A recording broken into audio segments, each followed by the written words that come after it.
नमस्कार मेरे प्यारे दोस्तों, इंडियन पॉलिटिक्स चैनल में आपका एक बार फिर से स्वागत है। आज हम आपको भारत के सूरवीर, महाप्रतापी और दिल्ली के राजा पृथ्वीराज चौहान के जीवन से रूबरू कराने वाले हैं।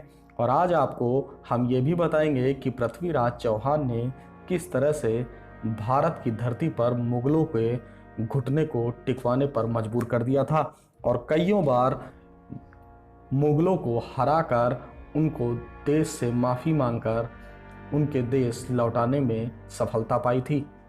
तो दोस्तों, पृथ्वीराज चौहान के बारे में जानने से पहले सबसे पहले अगर आपने अभी तक हमारे इंडियन पॉलिटिक्स चैनल को लाइक और सब्सक्राइब नहीं किया है तो रेड बटन पर क्लिक कर सबसे पहले हमारे चैनल को सब्सक्राइब कर लें और बेल आइकन पर क्लिक कर हमारे नोटिफिकेशन को अपने मोबाइल तक पहुंचाने के लिए ज़रूर क्लिक करें। तो दोस्तों, देरी ना करते हुए अब आपको बताते हैं कि पृथ्वीराज चौहान के बारे में और पृथ्वीराज चौहान आखिर कौन थे। तो जान लीजिए, पृथ्वीराज चौहान का जन्म 1149 ईस्वी में हुआ था। पृथ्वीराज चौहान चौहान वंश के हिंदू क्षत्रिय राजा थे जो उत्तर भारत में 12वीं सदी के उत्तरार्ध में अजमेर और दिल्ली के इलाके पर उनका पूरा छत्र राज हुआ करता था। इतिहास के पन्ने पलटे तो पृथ्वीराज चौहान के बारे में कई जानकारियां हाथ लगेंगी। पृथ्वीराज चौहान अजमेर के राजा सोमेश्वर चौहान के यहाँ गुजरात में जन्मे थे। वह बचपन से ही प्रभावशाली बालक थे। जब उनके पिता की मृत्यु हुई तो महज उनकी उम्र 13 वर्ष थी, जिसके बाद अजमेर की गद्दी पर उन्होंने 13 साल की उम्र में ही राजगढ़ की गद्दी को संभाल लिया था। पृथ्वीराज चौहान बचपन से ही एक कुशल योद्धा कहलाए। उन्होंने युद्ध के अनेक गुण सीखे। उन्होंने अपने बाल्यकाल में ही युद्ध करने के सारे गुणों को सीख लिया था। बता दें कि पृथ्वीराज चौहान के दादा अगम दिल्ली के शासक थे। उन्होंने पृथ्वीराज चौहान के युद्ध कौशल, शासक और बहादुरी के किस्से काफ़ी सुने थे, जिससे प्रभावित होकर उन्होंने दिल्ली के सिंहासन का उत्तराधिकारी पृथ्वीराज चौहान घोषित कर दिया था। बताया जाता है कि पृथ्वीराज चौहान इतने बलवान थे कि एक बार उन्होंने बिना किसी हथियार की मदद से ही एक शेर को मार गिराया था। तो दोस्तों, आप इतना सुनकर ये तो जान ही गए होंगे कि पृथ्वीराज चौहान कितने महान राजा थे। पृथ्वीराज चौहान ने दिल्ली के राज सिंहासन की गद्दी पर विराजने के बाद राय पिथौरागढ़ किले का निर्माण कराया। पृथ्वीराज चौहान जितने ही युद्ध कौशल में निपुण थे, उतनी ही उनको भाषाओं का भी ज्ञान था। पृथ्वीराज चौहान अपने बुद्धि कौशल से 6 भाषाओं में निपुण थे, जैसे संस्कृत, प्राकृत, मगधी, पैशाची, सौरसेनी और अपभ्रंश भाषा का उन्हें संपूर्ण ज्ञान था। साथ ही उन्हें वेदांत, गणित, पुराण, इतिहास और सैन्य विज्ञान और चिकित्सा शास्त्र का भी संपूर्ण ज्ञान था, जिसके चलते वो एक काफ़ी प्रभावशाली राजा भी कहलाएं। तो जान लीजिए दोस्तों, पृथ्वीराज चौहान की सेना कैसी थी। जब इतना महान प्रतापी राजा था तो उनकी सेना भी उतनी ही महान होगी। तो दोस्तों, बताते हैं आपको कि पृथ्वीराज चौहान मानसिक और शारीरिक रूप से जितने बलवान थे, उतनी ही बलवान उनकी सेना भी थी। इतिहासकारों के अनुसार पृथ्वीराज चौहान की सेना में 300 हाथी थे, जो कि किसी भी विपक्षी सेना को अपने पैरों तले रौंदने का काम करते थे। साथ ही उनकी सेना में 3 लाख सैनिक थे। इस 3 लाख सैनिकों की सेना में बड़ी संख्या में घुड़सवार भी मौजूद हुआ करते थे, जो पल भर में ही किसी भी विपक्षी सेना को चाट जाते थे। तो दोस्तों, अब आपको आगे ले चलते हैं और बताते हैं पृथ्वीराज चौहान के प्रेम प्रसंग के बारे में, क्योंकि कहा जाता है कि हर इंसान के जीवन में कोई ना कोई ऐसा ज़रूर होता है जिसके लिए वह अपना सब कुछ लुटाने के लिए भी तैयार होता है। तो जान लीजिए दोस्तों, पृथ्वीराज चौहान को कन्नौज के राजा जयचंद्र की पुत्री संयोगिता से प्रेम प्रसंग था और दोनों एक दूसरे से विवाह करना चाहते थे, मगर कन्नौज के राजा जयचंद्र ने अपनी बेटी का विवाह करने के लिए स्वयंवर बुलाया और पृथ्वीराज चौहान को वहां पर आमंत्रित नहीं किया। और पृथ्वीराज चौहान को नीचा दिखाने के लिए स्वयंवर में ही उनका पुतला बनवाकर खड़ा कर दिया। मगर संयोगिता भी पृथ्वीराज चौहान से उतना ही प्रेम करती थी। उन्होंने अपने पति के रूप में पृथ्वीराज चौहान के पुतले को ही माला पहना दिया, जिसके बाद पृथ्वीराज चौहान जयचंद्र के किले पर पहुंचे और उन्होंने संयोगिता को सबके सामने ही उठा लिया और खुलेआम ये घोषणा कर दी कि जो भी उनके सामने आएगा और उन्हें यहाँ से संयोगिता को ले जाने में रोकने का प्रयास करेगा, उसे पृथ्वीराज चौहान के साथ युद्ध में आना पड़ेगा। ऐसा सुनकर सभागार में मौजूद देश भर के राजा अपनी अपनी कुर्सियों पर ही बैठे रहे। तो दोस्तों, ये तो रही पृथ्वीराज चौहान की प्रेम कहानी। तो दोस्तों, अब आपको बताते हैं कि पृथ्वीराज चौहान के युद्ध कौशल के बारे में। पृथ्वीराज चौहान ने अपने जीवन में कई सारे युद्ध लड़े। उन्होंने अपने देश में अपनी सीमाओं के विस्तार के लिए भी सबसे आगे आकर इसके लिए युद्ध भी लड़े गए। तो साथ ही उन्होंने कई विदेशी आक्रमणकारियों से भी युद्ध लड़ा। पृथ्वीराज चौहान अपने समय में विदेशी आक्रमणकारी मोहम्मद गौरी को कई बार पराजित कर चुके थे। युवा पृथ्वीराज चौहान के आरंभ की कहानी को जाने तो साम्राज्य विस्तार की नीति उन्होंने पहले ही अपना रखी थी। उन्होंने अपने सगे संबंधियों के बीच में उनके खिलाफ उठ रही आवाज़ों को सबसे पहले दबा दिया था। उसके बाद उन्होंने अपने छोटे छोटे आसपास आने वाले राजाओं को भी युद्ध कर अपने कब्जे में ले लिया था। फिर उन्होंने बुंदेलखंड पर चढ़ाई की तथा महोबा के निकट एक युद्ध में चंदेलों को भी पराजित कर दिया। इसी युद्ध में प्रसिद्ध भाइयों आला और ऊदल को भी महोबा को बचाने के लिए अपनी जान गंवानी पड़ी थी। पृथ्वीराज चौहान ने इन्हें पराजित तो किया, मगर अपनी उदारता के चलते उस राज्य पर कभी भी अपना हक नहीं जताया और वहीं के ही राजा को राजपाट सौंप दिया, मगर उसे अपने अधीन जरूर किया। जिसके बाद पृथ्वीराज चौहान ने गुजरात पर आक्रमण किया और गुजरात के शासक भीमद्रिति ने उनसे पहले मोइजुद्दीन मोहम्मद को भी पराजित किया था। और जब पृथ्वीराज चौहान ने भीमद्रिति से युद्ध किया तो उन्हें भी भीमद्रिति के आगे हार का सामना करना पड़ा। जिसके बाद पृथ्वीराज चौहान पंजाब तथा गंगा घाटी की तरफ मुड़ पड़े। तो दोस्तों, अब आपको बताते हैं कि पृथ्वीराज चौहान के जीवन में अगर सबसे बड़े युद्ध की बात की जाए तो पृथ्वीराज चौहान का सबसे बड़ा युद्ध मुगल आक्रांता और भारत को लूटने आया मोहम्मद गौरी से हुआ था। मोहम्मद गौरी से भारत के तराइन का युद्ध पृथ्वीराज चौहान और मोहम्मद गौरी के बीच लड़ा गया था। तो दोस्तों, अब आपको बताते हैं कि मोहम्मद गौरी भारत पर अपना कब्जा और लूटपाट करने की नीयत से भारत में आया था। उसने जमकर सिंध प्रांत, पंजाब, उत्तर भारत के कई राज्यों और जिलों पर अपना आधिपत्य जमा लिया था। दोस्तों, मोहम्मद गौरी पूरे भारत को अपने आधिपत्य में लेना चाहता था और जमकर पूरे देश में लूटपाट और अपना साम्राज्य स्थापित करने की नीयत से लगातार भारत के राज्यों पर हमले कर रहा था। मोहम्मद गौरी को ऐसा लगा कि वह पृथ्वीराज चौहान को भी पल भर में हराकर दिल्ली का सुल्तान बन सकता है, मगर उसकी ये छोटी सोच उसके लिए ही खतरा बन गई। पहली बार 1191 में तराइन के युद्ध के मैदान में पृथ्वीराज चौहान और मोहम्मद गौरी की सेना एक दूसरे के सामने आ गई। पृथ्वीराज चौहान की सेना को देखकर मोहम्मद गौरी पहले तो घबरा गया, मगर उसकी लूटपाट की सोच उसे डगमग नहीं कर सकी और उसने युद्ध की घोषणा कर दी। पृथ्वीराज चौहान की क्षत्रिय सेना मुगलों की सेना के सामने बिल्कुल खून की प्यासी बनकर मुगलों को काटने लगी। इस दौरान मोहम्मद गौरी भी युद्ध के मैदान में उतर आया और राजपूत सैनिकों से वह युद्ध करने लगा। मोहम्मद गौरी का तभी सामना पृथ्वीराज चौहान के अनुज से हो गया। पृथ्वीराज चौहान के अनुज के प्रहार से मोहम्मद गौरी बुरी तरीके से घायल होकर जमींदोज हो गया। अपने सुल्तान को जमींदोज होता देख खिलजी सेवक ने उसे घोड़े पर बैठा लिया और युद्ध भूमि से भाग निकला। वहीं उसके प्राण निकलने की जैसे ही जानकारी उसके अन्य सैनिकों से हुई तो सैनिक भी उल्टे पांव भाग खड़े हुए और इस युद्ध के भीषण मैदान में पृथ्वीराज चौहान की युद्ध भूमि पर विजय हुई और मुगलों को उन्होंने वहां से खदेड़ दिया।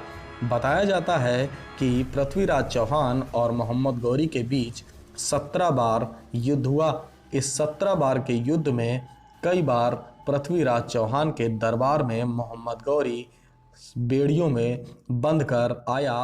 पृथ्वीराज चौहान के सामने भारत में दोबारा कभी हमला ना करने की बात पर क्षमा याचना पाकर मोहम्मद गौरी गजनी लौट गया और दोबारा कभी भी भारत ना आने की बात की।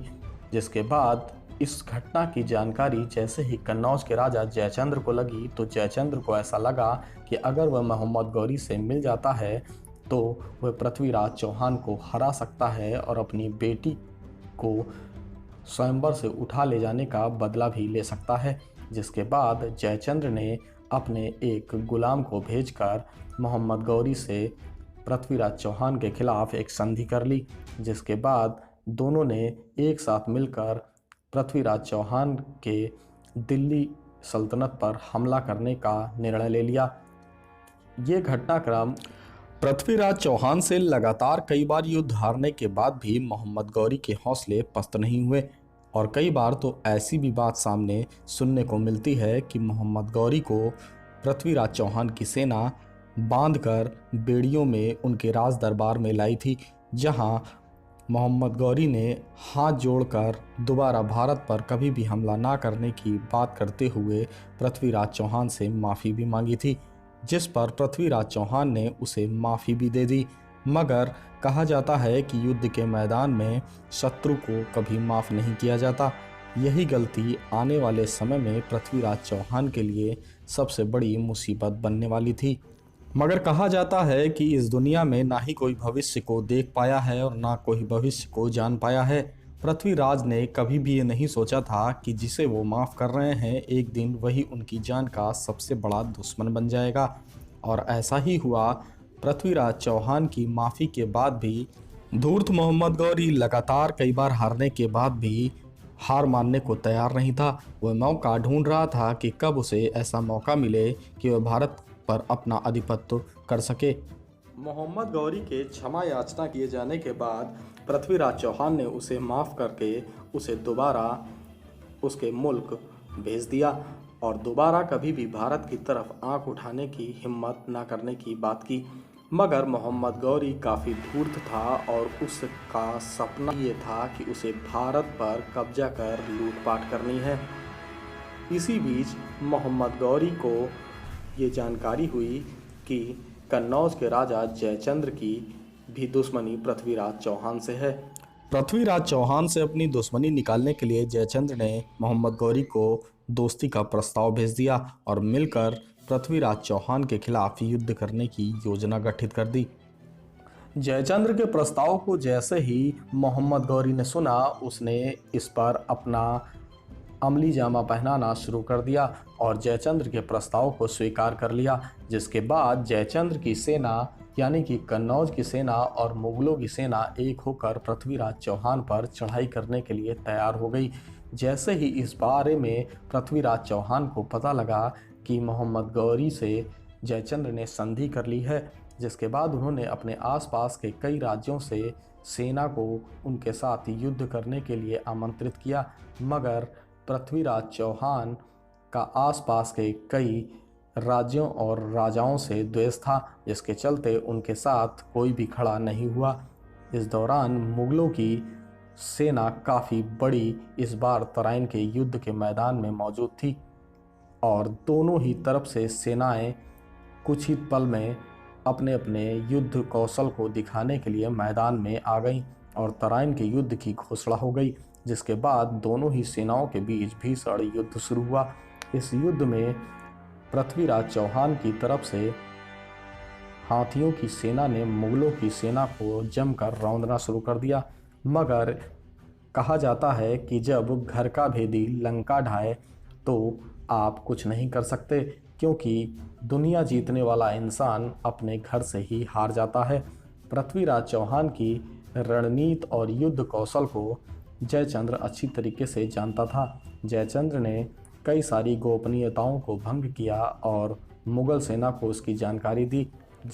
तराइन के दूसरे युद्ध में अचानक युद्ध की घोषणा और जयचंद्र की मिलीभगत के चलते मुगल सेना कामयाब रही और पृथ्वीराज चौहान की बड़ी सेना को कई भागों में बांटने में सफल हो गई, जिसके चलते पृथ्वीराज चौहान के जो मुख्य योद्धा थे वह युद्ध के मैदान में बढ़ गए और इस दौरान पृथ्वीराज चौहान को मुगल सेना ने बंदी बना लिया। अपने सम्राट को बंदी बनता देख हिंदू सेना पूरी तरीके से मदहोश हो गई, जिसके बाद पृथ्वीराज चौहान को हार का सामना करना पड़ा और ये हार का सामना कहा जाता है कि जयचंद्र की वजह से हुआ। कई इतिहासकारों की माने तो उनका कहना है कि जयचंद्र की वजह से ये हार नहीं हुई थी और जयचंद्र ने इस युद्ध में भाग भी नहीं लिया था। पृथ्वीराज चौहान ने जयचंद्र का साथ जरूर मांगा था, मगर उन्होंने उसका साथ नहीं दिया।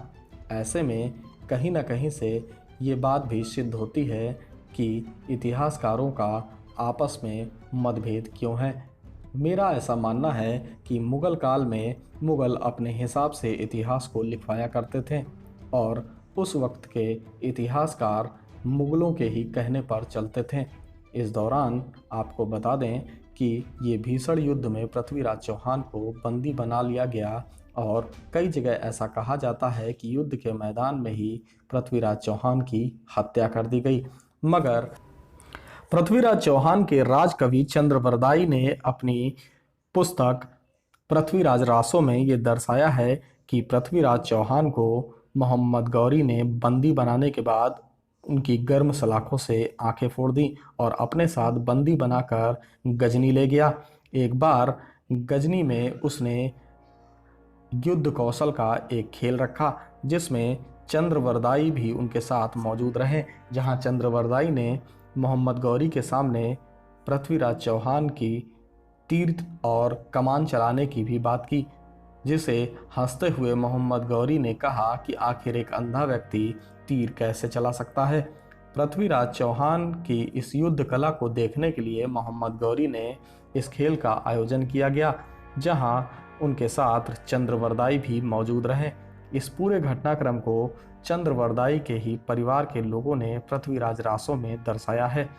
इस युद्ध में बताया जाता है कि पृथ्वीराज चौहान और चंद्रवरदाई खेल के मैदान के बीचों बीच खड़े हुए, जहां चंद्रवरदाई ने इस बात को मोहम्मद गौरी से कहा कि इस खेल की शुरुआत में वो 3 बार इस खेल का घोषणा करें, जिसके बाद पृथ्वीराज चौहान अपना तीर चलाएंगे और निशाने को बिल्कुल सटीक लगा देंगे।